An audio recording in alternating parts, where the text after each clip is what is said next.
worship team thanks. Got my monkey assistant here. We'll see if he stays. So we're jumping back into Matthew chapter 13. Matthew chapter 13. We took a break from the Gospel of Matthew. We will finish eventually. Somebody was like, will we finish before the end of the year? I was like, probably not. But we're starting a new series here, Matthew chapter 13, and then we'll go through Matthew chapter 13 through the missions conference in February. So this is the sermon series title that John and I came up with when we were looking at what do the parables seem to attempt to teach, and then how do we marry that with the missions conference. So mission-minded kingdom people. We'll be looking as we go through these parables, what do they teach us about being a kingdom person? How is it personal to us? What does it actually mean to be a part of the kingdom of heaven? That's personal to us. And then as a result of that, how do we then be kingdom people? And the answer will inevitably be you then become mission-minded. So kingdom people has to do with us, our hearts, and what's going on with us, what God's doing with us. And then mission-minded has to do with what comes out of that as a result. So this week, we're actually not going to cover the beginning of chapter 13. We're going to go down to verse 10. And we're going to cover this question that the disciples essentially asked Jesus, which is, why do you even speak in parables at all? So we're going to start there. Why does Jesus speak in parables? This is a shift in the gospel. He hasn't spoken in parables up to this point. It's been pretty plain. He's been instructing the crowds, instructing his disciples. Now all of a sudden he starts talking in riddles, to which his disciples are going to be like, what is happening here? So we're going to go over two answers, one basic, one a little less basic. Why does Jesus even teach in parables? The first one is quick. The first basic answer, why does Jesus teach in parables, is so that prophecy might be fulfilled. So if you go down to verse 14 in chapter 13, Jesus says to his disciples, in their case, that is in the case of the crowds that he's talking to, the prophecy of Isaiah is being fulfilled. So Jesus speaks in parables, they have a response, and then their response is fulfilling prophecy.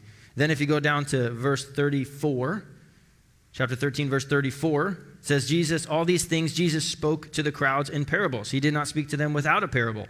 This was to fulfill what was spoken through the prophet. I will open my mouth in parables. I will utter things hidden since the foundation of the world. So basic answer number one, why does Jesus speak in parables? Because he said he would. Because it was prophesied that way, and there's a God who is in the Bible who, when he says something, it will come to pass. Numbers says it like this: God is not a man that he should lie. And so when he says, through the prophets, I'm going to speak in parables, and the people are going to have this response, quite literally, he's doing it as part of his ministry. That's the first answer. That's the basic answer. Now, for answer number two, listen to then what Jesus says. In the first 9 verses of chapter 13, Jesus is standing before a crowd and he speaks in a parable, to which his disciples standing next to him are kind of elbowing him in the side like, why are you speaking in parables? That's verse 10. The disciples came and said to him, why do you speak to them in parables? And Jesus answered them, to you it has been granted to know the mysteries of the kingdom of heaven, but to them it has not been granted.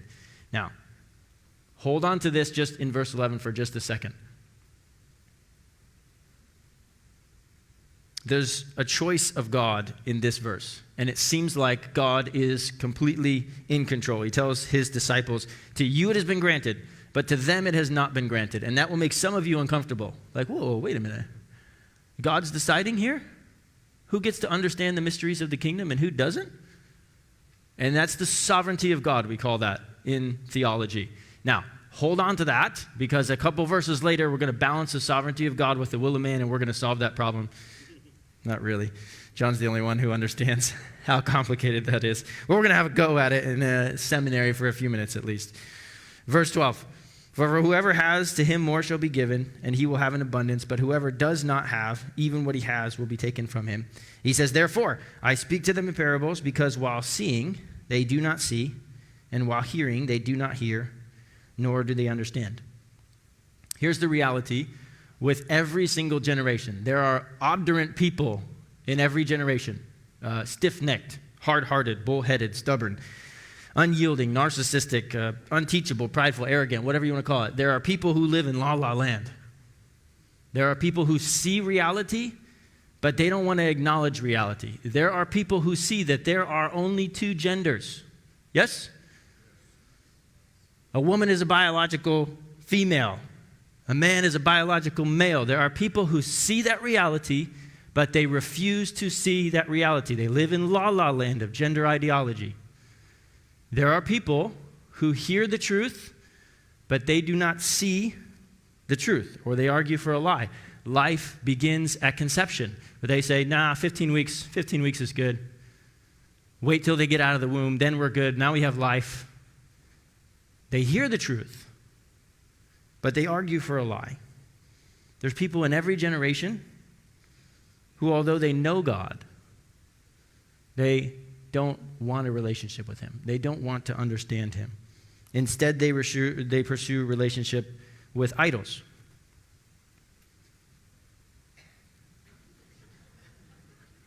Blind, deaf, heartless.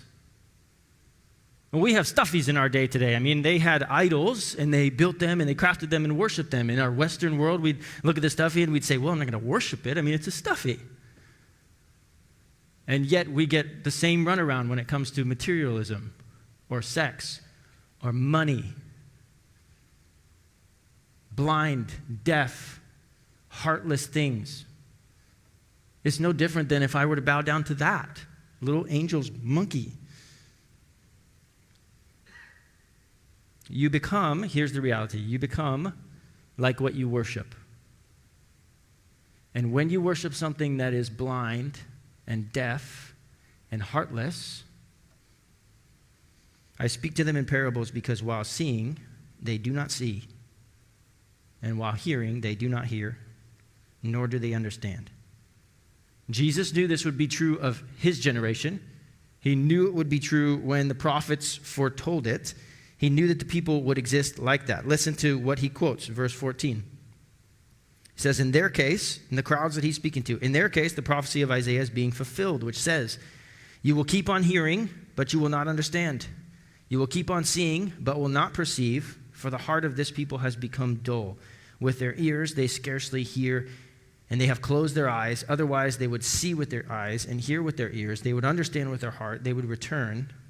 And God says through the prophet Isaiah, I would heal them. Now, go to seminary with me for just a few seconds. Go back to verse 11. It says, Jesus says, to you it has been granted to know the mysteries of the kingdom of heaven, but to them it has not been granted. The sovereignty of God. God is choosing. Now, go to verse 15. With their ears they scarcely hear, and they have closed their eyes. This is the will of man. We don't always get this in the Bible, okay? Some people who argue about the sovereignty of God, the will of man, okay, they argue. They go to the passages that talk about the sovereignty of God, and they argue for that. And they go to the passages that talk about the will of man, and they argue for that. This is one of the unique places where we have both balanced in unity at the same time, in the same section, in the same context. Those who choose to see and hear and turn towards God, God chooses to reveal the mysteries of the kingdom of heaven. And those whose heart is dull, because they only hear what they want to hear, they only see what they want to see, they don't turn their hearts and choose God. God likewise chooses not to grant them the mysteries of the kingdom of heaven. Now, for those of you who know anything about this, we can argue all day till the cows come home or until Jesus returns, whatever you want to call it. Which came first? Did God choose them and therefore they chose God, or did they choose God, therefore God chose them? And we can argue about it, and we will. But here's what you need to know. Here's what you need to know about what is in the Scriptures when it comes to balancing these two things. The Bible holds two things together in Scriptures. Number one, God is absolutely and completely, sovereignly in control when it comes to salvation. And you absolutely must choose to follow him and are accountable for your choice whether you choose to follow him or not. And the Bible holds those two things together in tension for the whole Bible. If you have no idea what I just said, okay? If you're like, what are we talking about here? Let me summarize like this. For you to be saved, God absolutely must choose you. And you absolutely must make a willful choice to follow him. The Bible teaches that God chooses some for the kingdom of heaven, and he does not choose others. And it also teaches that some humans choose to follow, trust, and obey God, and other humans choose not to follow, trust, and obey God. And the choice of God and the choice of man, everywhere you see it in the scriptures, when it comes to salvation, are always unified. That's what you need to understand. Okay, seminary over. We've solved the problem of the sovereignty of God and the will of man. You're being ridiculous, all right? People have written books on this. But here you see it in the passage, right together. Don't be afraid to hold those two things in tension. Why does Jesus speak in parables? Number 2 reason. Jesus speaks in parables to reveal to you and I what we truly are. What's underneath the surface of your actions? What is the true nature of your heart? What's really going on underneath? Are you an idolater? When you hear the testimony of God, when you hear the testimony of Jesus, do you hear the words of God? When you read the scriptures, do you hear the words of the creator of the universe? Or do you just hear some good suggestions from a decent teacher who may or may not have historically lived in the past? And maybe you should follow his words sometimes because he's a pretty wise dude. But if at all what you think and feel disagrees with what he says, you should just throw it out to the side and keep living your life. What's your true motivation? What's under the surface? Jesus speaks in parables to reveal what we truly are. Here's how it works itself out. I heard in a sermon one time a guy named Haddon Robinson, a seminary professor, teacher of preaching. He was a good preacher as well. And he said in a sermon this one time, and it was unrelated to this text, but I pulled it out because I was like, that's exactly illustrates this perfectly here. He said something along these lines. What you are determines what you see, and what you see will determine what you do. And I illustrate it like this. We were at a Christmas party, my wife and I were at a Christmas party with her work company, and her boss's husband. We were telling him that we lived in Austria for 13 months. And he's like, oh, I've been to Vienna. I was there for a few days. It was great, cool city. He's like, I went to the Historical Art Museum.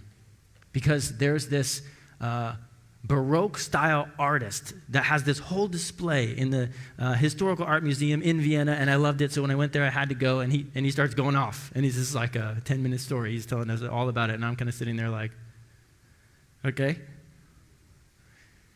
He was there for like 2 or 3 days. He had to go. It was like one of his favorite artists. He loved the art. He was like, I had to go there. I had to go. And I was like, he's like, do you know what I'm talking about? And I'm like, yeah. I mean, I know what you're talking about. In Vienna, there's this big square in the first district, and there's these 2 massive buildings. They face each other. There's the Natural History Museum on one side. It's like this. It's like a castle. And there's the Art History Museum, and they face each other. This big, massive courtyard, really beautiful. I've walked past there lots of times. He was there for like 2 or 3 days. He was like, I have to go. I have to go. We were there for 13 months. Never even went inside the building. Because if you have the heart of an artist, then what you see is valuable. You see art. You go there, you're like, I have to go. I have to see. So what does he do? He's there for 2 or 3 days? He's there. He's there. Highlight of his trip. When you're a soccer player, you're like, one guy looks at it and he says, that's art. And the other guy looks at it and he says, that's art? Because what you are determines what you see, and what you see determines what you do. Haddon Robinson illustrated it like this. He said a nursery rhyme.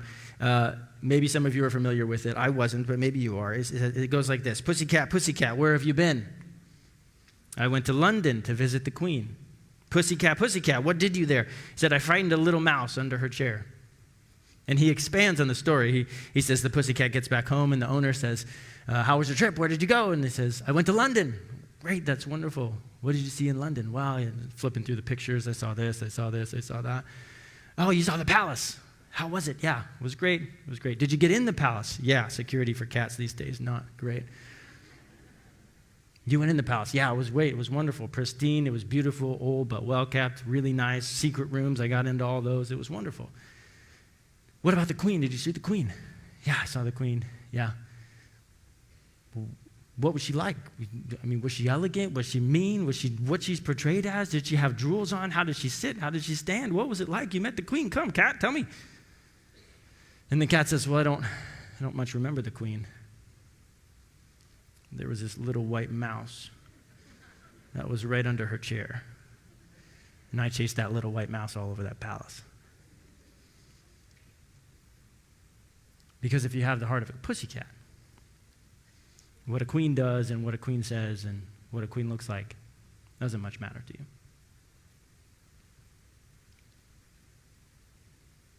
If you're a kingdom person, if you're a child of God, are you following God? Are you sold out? Are you committed to Him? When you hear the words of God, are you trusting them as true? What you are determines what you see. What you see determines what you do. Or are you worldly? You selfish? Are you pussycat? You see the king on the throne. You see him. He's there. You know.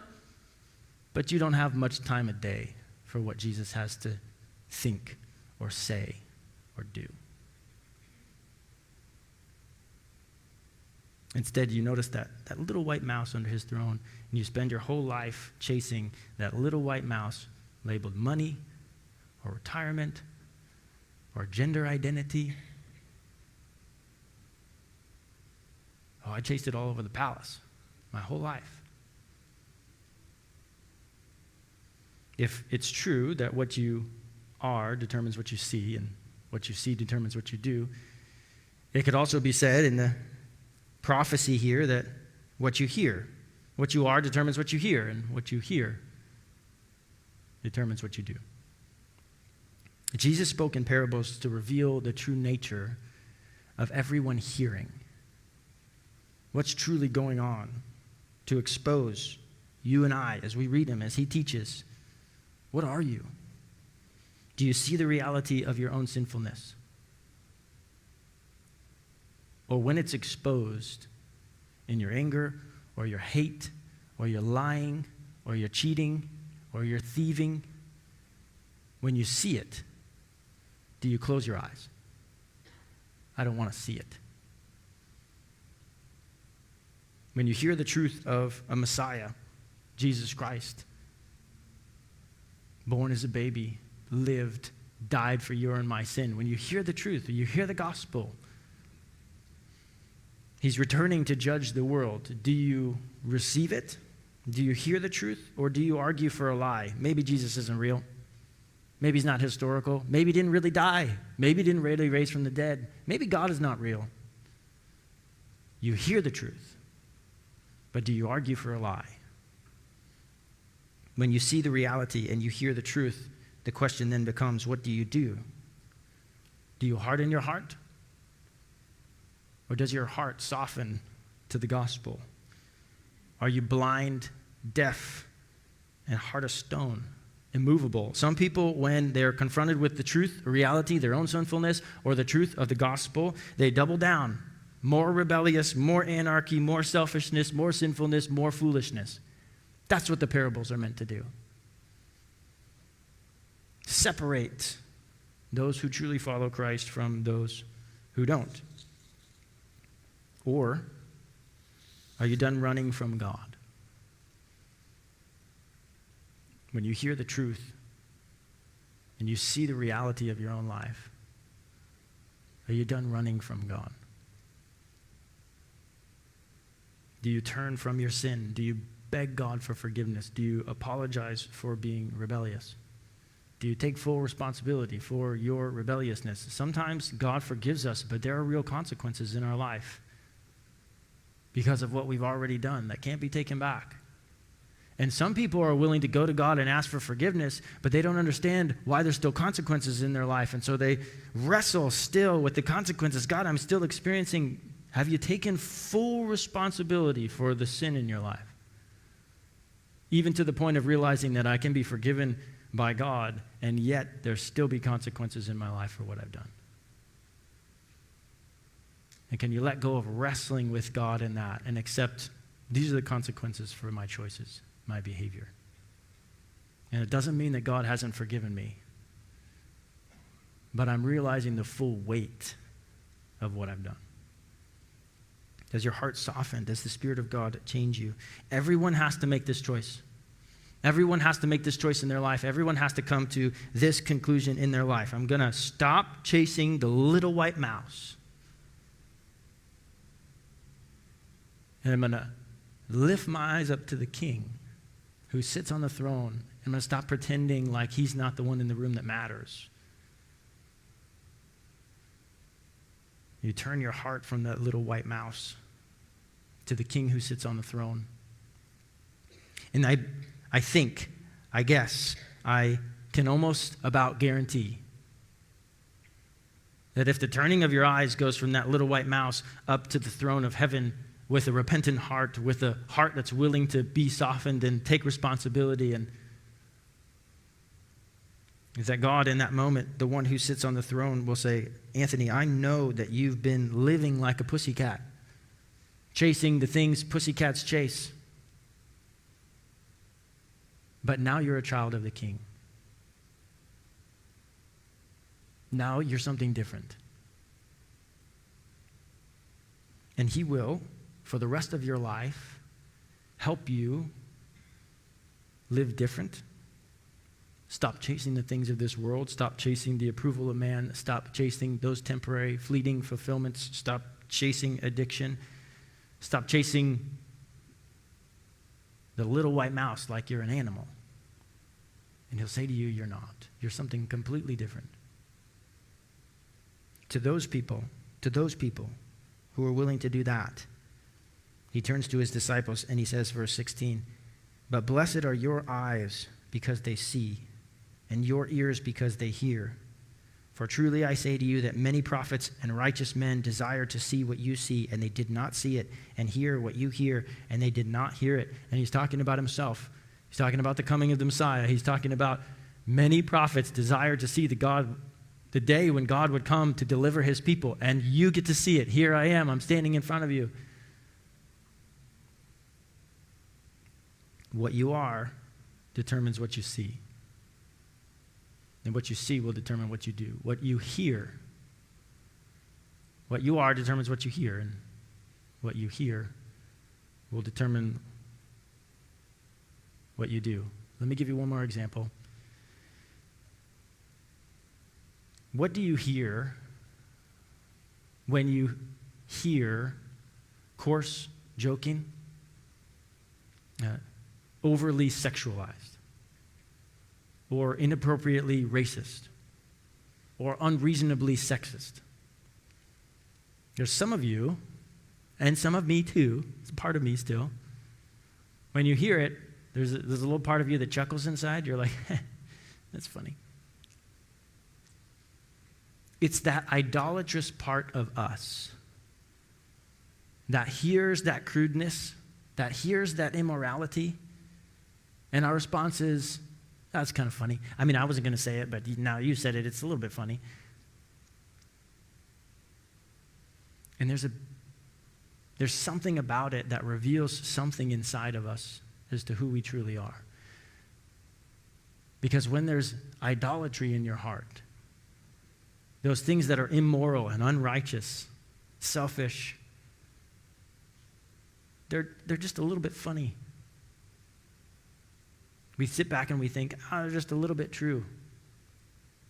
But there's something that changes inside of us when we become born again, when we choose to follow Christ, when we lift our eyes from the world and we lift them up to Christ. There's something that changes inside of us that now all of a sudden that coarse joking goes from like, I wasn't going to say it, but you said it, so it's a little bit funny, to like, actually, I don't think that about marriage. Actually, that version of sexuality is dishonorable and ugly and painful and destructive and abusive. Actually, I don't think that about different races. Because what you are determines what you hear. And what you hear determines what you do. And it changes your response. You either chuckle or explain it away as just a joke, or you stand up for what's true and what's good. Hey, I don't think it's right to joke about people like that.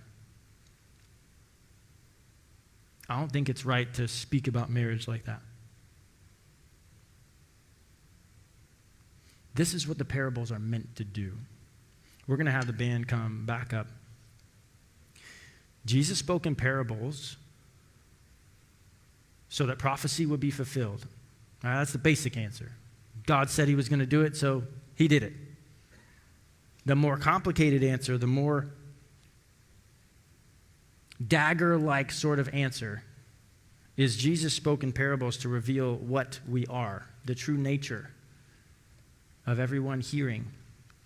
When you follow a blind, deaf, heartless idol, no matter what it is, you become blind, deaf, and heartless. And Jesus is speaking in parables to the crowds, and he's saying, look, the parables are going to reveal exactly what's standing in front of me. This is either a people who is willing to follow me, who's willing to be convicted, who's willing to be transformed, and they're going to turn their hearts toward me and they're going to follow me, or they're going to act out of their blindness and their deafness and their heartlessness or their hard-heartedness, and they're going to turn and walk away. And you see that throughout the Gospels. Here's the promise of God, and then we're going to stand and sing another song. Here's the promise of God to everyone who's willing to see reality, hear the truth, and turn their hearts towards God. It's the end of verse 15. Otherwise, they would see with their eyes and hear with their ears and understand with their hearts and return, and I would heal them. The promise of God, when you see with your eyes, you hear with your ears, and you understand with your heart, you turn to God, is that he will heal you. And the God of the Bible never lies. Yes? Let me pray for us, and then we're going to stand and sing. God, I thank you that you are alive, not a fluffy pink monkey. God, help us to see that everything that we chase in this life that isn't you, to fulfill that void in us, is blind and deaf and heartless. And the longer we chase our addiction, and the longer we let unforgiveness or bitterness well up within us, and the longer we live stubborn people, unwilling to apologize, we become deaf and blind and hard-hearted. God, as we go through the rest of this series, help us to understand what it looks like to truly be a kingdom mom, a kingdom dad, a kingdom husband and wife, a kingdom friend. What does it look like to have the gospel transform us? And God, I pray that every parable we study would draw us closer to you, that it would be revealed week and week and week after week after week that we are kingdom people. We choose to hear the truth. We choose to see reality. And then, God, our hearts, we turn our hearts right towards you. God, I thank you that's your sovereign will to work in alignment with our choices. You don't force us to be saved, and you're not incapable of saving anyone who wants to be saved. God, I thank you and praise you that the scriptures teach that all these things are balanced. God, make us a kingdom people who hear and see. Turn our hearts towards you, we pray, in Jesus' name.